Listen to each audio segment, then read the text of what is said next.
सकते हैं विद्यार्थियों, कक्षा 11वीं का हिंदी विषय का 19 सितंबर के दिन जो त्रैमासिक पेपर होने वाला है वह पूरा पेपर मेरे पास यहाँ पर आ चुका है। तो विद्यार्थियों, अब आपको इधर उधर बिल्कुल भी भटकने की ज़रूरत नहीं है, क्योंकि आप यूट्यूब पर कई सारे पेपर की वीडियो देख रहे हैं, भ्रमित हो रहे हैं कि इसमें से आएगा इसमें से नहीं। पर मैं इस बात की पक्का गारंटी ले रहा हूँ कि इस पेपर को लगा लेंगे ना तो पूरा इसी में से आपको आने वाले हिंदी विषय कक्षा 11वीं में देखने को मिल जाएगा। तो देखो, यहाँ पर अगर आपकी तैयारी जीरो है तो कोई टेंशन नहीं लेना है, बस इस पेपर को लगा लेना है, एक भी क्वेश्चन नहीं छोड़ना है। अगर एक भी क्वेश्चन छोड़ देंगे तो आपको बाद में बहुत पछतावा होगा।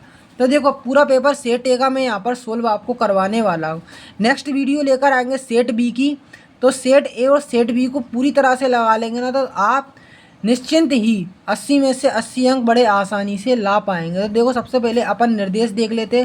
टोटल क्वेश्चन 23 रहेंगे, आपके पृष्ठों की संख्या 4 रहेगी, 80 अंक का पेपर आएगा, समय 3 घंटे रहेगा। देखो, निर्देश बाकायदा आप यहाँ पर लिखे देख सकते हैं। अब यहाँ पर पेपर का फर्स्ट क्वेश्चन देख सकते हैं, कबीर भक्ति काल की किस धारा के कवि हैं? तो राम भक्ति, ज्ञानाश्रयी, कृष्ण भक्ति या प्रेमाश्रयी। तो देखो, ज्ञान भक्ति धारा के कवि थे, ज्ञानाश्रयी थे, मतलब ये ठीक है, ज्ञानाश्रयी पे राइट आएगा। शांत रस का स्थायी भाव बताना, तो शांत का निर्वेद हो जाएगा, ठीक है। मियाँ नसरुद्दीन शब्द चित्र कृष्णा सोवती के संग्रह से लिया गया है, तो दिल दानिश, जिंदगी नामा, बादलों के घेरे, हम सकल, हम हसमत, तो जिंदगी नामा इसका आंसर होगा, ठीक है। फूल ना समाना मुहावरे का अर्थ है, तो बहुत खुश होना, मतलब अत्यंत प्रसन्न होना। अब देखो, भारतीय गायिकाओं में बेजोड़ लता मंगेशकर की लोकप्रियता का मुख्य मर्म था, तो क्या था? गानपन था, गानपन। नव संचार का सर्वाधिक लोकप्रिय और शक्तिशाली माध्यम था, तो क्या था? रेडियो यहाँ पर था, क्या? रेडियो। अब देखो विद्यार्थियों, आगे चल के सेकंड नंबर पर रिक्त स्थान देखने को मिलेंगे, तो मीरा के आराध्य थे, तो मीरा के आराध्य कृष्ण थे, ठीक है। अब अगला देखो, संचारी भावों की संख्या है तो 33 होती है, ठीक है। अब विदाई संभाषण की रचना है, तो बाल मुकुंद गुप्त की रचना है। वह परिश्रम करता है तो अधिक सफल होता, यह कैसा वाक्य? मिश्र वाक्य, ठीक है, मिश्र वाक्य। चित्रपट संगीत का मुख्य गुणधर्म क्या है? देखो, तो द्रुत लय चपलता, ठीक है, द्रुत लय चपलता, द्रुत लय, द्रुत लिखा है, द्रुत लय चपलता, ठीक है। अब हिंदी का प्रथम साप्ताहिक पत्र है, तो उदंत मारतंड लिखा है, उदंत, उदंत, माँ पे बड़े आगा डंडा, तापे राखी माता, डाट दियागा, उदंत मारतंड, ठीक है। अब देखो, सत्य सत्य बताना है, तो कबीर की रचना बीजक है, तो कथन बिल्कुल सही हो जाएगा। अगला है, कठोर वर्षों की आवृत्ति माधुर गुण में होती है, तो यह कथन गलत हो जाएगा। कठोर वर्णों की आवृत्ति माधुर गुण में होती है, गलत है। सिर्फ शंभू के चिट्ठे बाल मुकुंद गुप्त की रचना है, तो यह कथन राइट है। रचना के आधार पर वाक्य 8 प्रकार के होते, 3 प्रकार के होते, गलत कथन है, ठीक है। चित्रपट संगीत के में आधे तालों का उपयोग किया जाता, कथन रोंग हो जाएगा, ठीक है। अब संचार प्रक्रिया की शुरुआत रंगोत या संचारक से होती है, तो यह कथन बिल्कुल राइट हो जाएगा, ठीक है। जोड़ी मिलान करना है, देखो मैचिंग ये आपकी दर्शाई है।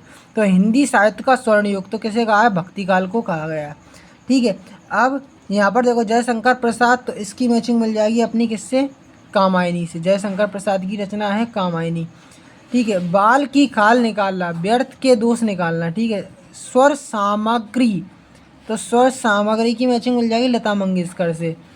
और जन संचार की मजबूत कड़ी, इसकी मिल जाएगी प्रिंट मीडिया से। अब देखते हैं अपन जो बची रह गई है, तो नरसी जी रोम महेरो, तो इसकी जो मैचिंग है ये किससे मिलेगी? मुझे अभी ढंग से पता नहीं पड़ पा रहा है, ठीक है। तो आप इसको मैं थोड़ा थोड़ा यहाँ पर जूम कर देता हूँ, जूम से मतलब इसको थोड़ा पोस्ट कर देता हूँ, सुखाड़ा देता हूँ, वीडियो को सुखड़ा दिया है। अब देखो आप, नान भाइयों के मसीहा कौन थे? तो देखो, मियाँ नसरुद्दीन थे। यहाँ से तो ये तो पता पड़ ही रहा है, मियाँ नसरुद्दीन थे नान भाइयों के मसीहा, ठीक है। अपने को इसका आंसर मिल गया, इसका मिल गया, इसका मिल गया, इसका मिल गया, इसका मिल गया। अब देखो, एक बचा नरसी जो महेरो, महेरो, तो इसकी मैचिंग किससे मिलेगी? आप ये खुद से देखेंगे, ठीक है, ये आप खुद से करेंगे। किसकी? यहाँ पर नरसी जी महेरो की, ठीक है। अब आगे का क्वेश्चन देख लो, यहाँ पर एक वाक्य वाले प्रश्नों के उत्तर देखने को मिलेंगे। तो मानव शरीर का निर्माण किन 5 तत्वों से हुआ है आपको बताना है। तो पृथ्वी, जल, अग्नि, वायु, आकाश। पृथ्वी, धरती, जल, अग्नि, वायु, आकाश। जहाँ कारण होने पर भी कार्य ना हो वह कौन सा अलंकार होता है? तो विशेषोक्ति अलंकार होता है। अपू के साथ 2.5 साल पाठ गद्य में कौन सी विधा है? तो संस्मरण विधा है। ठीक है। पंडित आलोकदीप ने मुंशी दर को किस पद के लिए नियुक्त किया? तो स्थायी मैनेजर। भारतीय गायिकाओं में बेजोड़ लता मंगेशकर के लेखक बताना है, तो यहाँ पर पंडित कुमार गंधर्व है। ठीक है। और सीधे मुंह बात ना करना, इसका मतलब क्या हो जाएगा? यहाँ पर सीधे मुंह बात ना करना मतलब कि यहाँ पर किसी भी हालत में, मतलब देख के भी बात नहीं करना, सीधे मुंह मतलब किसी भी हालत में बात नहीं करना। ठीक है, ये आप खुद से करना, मेरे को कमेंट में बताना कि सीधे मुंह बात ना करना। ठीक है, मतलब किसी भी हालात में बात ना करना। आप कमेंट में भी बता सकते हैं, इसका आंसर मुझे कंफर्म पता नहीं है। ठीक है। संचार के 2 माध्यमों के नाम, तो पहला हो गया रेडियो, दूसरा क्या हो गया? मोबाइल। ठीक है। इस लास्ट में इस पेपर की PDF फाइल भी डाउनलोड करना बताऊंगा, तो वीडियो को आखिर तक जरूर देखें। अब देखो 2 अंक वाले प्रश्न देख लो। निर्गुण भक्ति धारा के 2 कवियों के नाम, उनकी एक एक क्या लिखना है? रचनाएं आपको यहाँ पर लिखना है। उनकी क्या लिखना है? एक एक रचना और कवियों के नाम।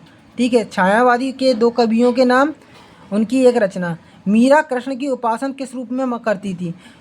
कबीर की दृष्टि से में ईश्वर एक के उदाहरण सहित आपको लिखना है। प्रबंध काव्य मुक्तक काव्य में 2 अंतर। 2 महाकाव्यों के नाम, उनकी रचयिता सहित लिखना है। प्रसाद गुण का उदाहरण सहित लिखना है। व्यंजना शब्द शक्ति को उदाहरण सहित समझाना है। हिंदी गद्य साहित्य को बाबा के भारतेंदु युग के 2 निबंधकार, हिंदी गद्य साहित्य को भारतेंदु युग के 2 हिंदी साहित्यकारों, उनकी एक रचना सहित लिखना है। तो देखो ये मिसप्रिंट है, हिंदी साहित्य को भारतेंदु युग कहा जाता है, आपको बताना है। इस तरह से क्वेश्चन है, तो आप कंफर्म एक बार देख लेना, चेक कर लेना। थोड़ा मिसप्रिंट है। रेखा चित्र और संस्मरण में 2 अंतर याद करके आना है। ठीक है। अब भूलों की जगह दूसरा कुत्ता क्यों लाया गया? उसने फिल्म के किस दृश्य को पूरा किया? तो वहाँ में देख लो, नान बाई किसे कहते हैं? निपात किसे कहते हैं? 2 वाक्य में निपात का प्रयोग कीजिए। तो निपात ऐसे शब्द होते हैं, शब्द के बीच में आते हैं। ठीक है, जैसे भी, तक। ठीक है, निपात। अब देखो अंग्रेजी प्रश्न पत्र बहुत कठिन है, बिना अर्थ बदले नकारात्मक बताना है ये वाक्य। तो देखो अंग्रेजी का प्रश्न पत्र बहुत सरल है। कैसे हो जाएगा? सरल है, तो ये नेगेटिव भी हो गया और यहाँ पर नहीं भी नहीं लगा, सरल है। अंग्रेजी का प्रश्न पत्र बहुत सरल है। ईमानदार व्यक्ति कभी झूठ नहीं बोलता, तो जो संकेतवाचक बताना है। तो जो व्यक्ति ईमानदार होता है, जो व्यक्ति ईमानदार होता है वह कभी झूठ नहीं बोलता। कैसे बनाएंगे? जो व्यक्ति ईमानदार होता है वह कभी झूठ नहीं बोलता, इस तरह से बनाएंगे। अब वाक्यों को शुद्ध करके लिखना है। तो लक्ष्मीबाई तेजस्वी नारी थी, तो लक्ष्मीबाई तेजस्विनी नारी थी। रामचरितमानस सबसे श्रेष्ठतम ग्रंथ है, तो कैसे करेंगे? रामचरितमानस श्रेष्ठतम ग्रंथ है, सबसे अड़े आएगा। अब मुहावरों का वाक्य प्रयोग करना है। हृदय में सूल उठना, इज्जत धूल में मिलना। तो देखो अपन ने यहाँ पर शुद्ध कर ली है, तो ये तो ज़रूरत नहीं है, ये आप खुद से करेंगे। ठीक है, ये अथवा वाले के ऊपर वाला बता दिया, तो नीचे वाला खुद से करेंगे। अब लता मंगेशकर के गायन की 2 विशेषताएं, शास्त्रीय संगीत और चित्रपट संगीत में 2 अंतर। अब जनसंचार माध्यम के 2 उद्देश्य, जनसंचार के आधुनिक माध्यमों के नाम आपको लिखना है। कबीर और मीरा का साहित्य परिचय निम्न बिंदुओं के आधार पर देना है। एक रचना, भावपक्ष, कलापक्ष, साहित्य में स्थान। अब देखो प्रेमचंद्र अथवा बालमुकुंद का गुप्त का साहित्य परिचय निम्न बिंदुओं के आधार पर देना है। 2 रचना, भाषा शैली, साहित्य में स्थान। अब देखो भाव विस्तार करना है आपको, किसका?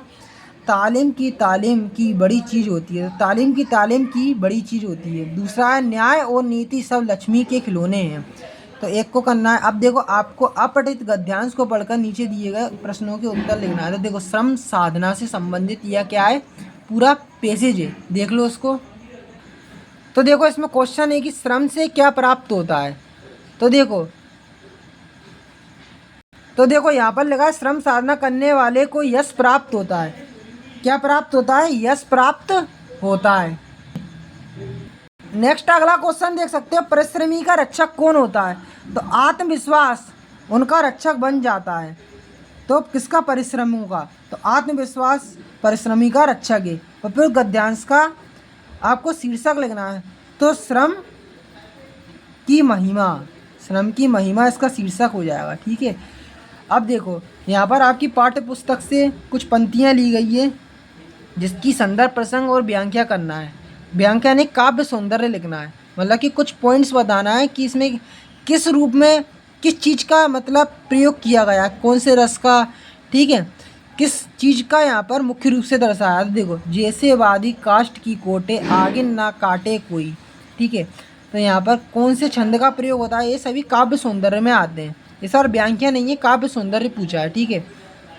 और भाव सहित भावार्थ भी आगे दिया है, भावार्थ भी करना है। तो भावार्थ लिखना है, काव्य सौंदर्य करना है, प्रसंग करना है, संदर्भ करना है। भावार्थ में आपकी व्यांख्या ही आती है, भावार्थ थोड़ा चेंज कर दिया है, व्यांख्या की जगह इस बार भावार्थ लिख दिया है, ठीक है। तो समझ जाना। मेरो तो गिरधर गोपाल दूसरों ना कोई, तो इसकी भी संदर्भ प्रसंग काव्य सुंदर लिख के भावार्थ लिखना है, ठीक है। अब देखो, आपका यहाँ पर एक और चीज़ दी है, क्या कि गद्यांश तो आपको लिखना है। गद्यांश दिया है कौन सा, कि धर्म की इस बुद्धिहीनता दृढ़ता, ठीक है। इसकी संदर्भ प्रसंग भी लिखना है, व्यांख्या भी लिखना है, विशेष भी लिखना है, मतलब कि इसमें किस चीज़ के मुख्य रूप से फोकस किया है, ठीक है, वो लिखना है। नेक्स्ट अगला देख सकते हो, आगे एक क्वेश्चन है कि आपको कैसी घृणा आती है, ये उसी का ही पॉइंट है। अब देखो, 22वां प्रश्न है कि अपने विद्यालय के प्रचारक को स्थानांतरण प्रमाण पत्र प्राप्त करने हेतु आवेदन पत्र लिखिए। क्योंकि आप कक्षा 11वीं की पढ़ाई अपने चाचा जी के यहाँ रहकर करना चाहते हैं, तो आपके चाचा बैतूल में निवास करते हैं। अपने अनुज को एक पत्र लिखिए जिसमें संतुलन भोजन ग्रहण करने के लिए विषय में जानकारी प्रदान कीजिए। आपका अनुज शासकीय आवासीय खेलकूद विद्यालय सीहोर में अध्ययन कर रहा है। अब देखो, किसी एक पर रूपरेखा बनाकर आपको निबंध लिखना है। जीवन में अनुशासन का महत्व, मेरा प्रिय शिक्षक, शिक्षा के क्षेत्र में कंप्यूटर की उपयोगिता, अंत कक्षीय खेलों का व्यक्तित्व विकास में योगदान, मेरी यादगार रेल यात्रा। अब देखो, ये पेपर जो आपने देखा है, इसका पीडीएफ आपको मोबाइल में डाउनलोड करना बताऊंगा। तो देखो विद्यार्थियों, पीडीएफ के लिए आपको अपना मोबाइल ओपन कर लेना होगा, इस पर आना होगा, सर्च करना होगा क्लास 11th, ठीक है, class 11th Hindi, class 11th Hindi. क्या सर्च करना है, देख लो, मैंने लिख दिया है क्लास 11th हिंदी। यहाँ पर क्लास 11th हिंदी त्रैमासिक paper Himalaya sir, class 11th Hindi त्रैमासिक पेपर हिमालय सर लिख के सर्च करेंगे तो पहले नंबर पर दिख जाएगा आपको क्या, कि एमपी बोर्ड क्लास 11th त्रैमासिक परीक्षा 2022 class 11th Hindi quarterly question paper solution. तो देखो, यहाँ पर कई सारे आपको ऑप्शंस दिखेंगे। नीचे आपको दिखेगा क्लास 11th त्रैमासिक एग्जाम पेपर 2022 पीडीएफ डाउनलोड, तो इसी पर आपको क्लिक करना है यहाँ पर। तो देखो, थोड़ा नीचे अगर आओगे तो यहाँ पर हाफ ईयरली का देखेगा, पर त्रैमासिक वाला ही चेक करना है। तो एमपी बोर्ड क्लास 11th त्रैमासिक पेपर यहाँ पर 2022 को देखकर कंफ्यूज नहीं होना है, ठीक है। और यहाँ पर हिंदी भी नहीं लिखा तो कंफ्यूज नहीं होना, क्लिक इसी पर करना है। देखो, अब आपको यहाँ पर पीडीएफ कैसे मिलेगा वह देखना, पूरी लोडिंग होने देना है, जल्दबाजी नहीं करना है। लोडिंग यहाँ से लेकर यहाँ तक अगर पूरी हो जाती है, फिर आगे का स्टेप देखो, नीचे आना है, नीचे आना है, नीचे आना है, नीचे आना है। सबसे पहले तो आपको 11th का त्रैमासिक एग्ज़ाम का सिलेबस मिलेगा। नीचे अगर आओगे तो यहाँ पर रिड्यूस सिलेबस मिलेगा, यहाँ पर क्लिक करते ही डाउनलोड कर लोगे, ठीक है। और नीचे अगर आओगे तो यहाँ पर इंग्लिश का त्रैमासिक देख सकते हो पेपर, और ऊपर आपको हिंदी का मिलेगा, ठीक है। तो हिंदी का डाउनलोड करना चाहते हो यहाँ पर क्लिक करके पेपर की पीडीएफ फाइल डाउनलोड कर लोगे।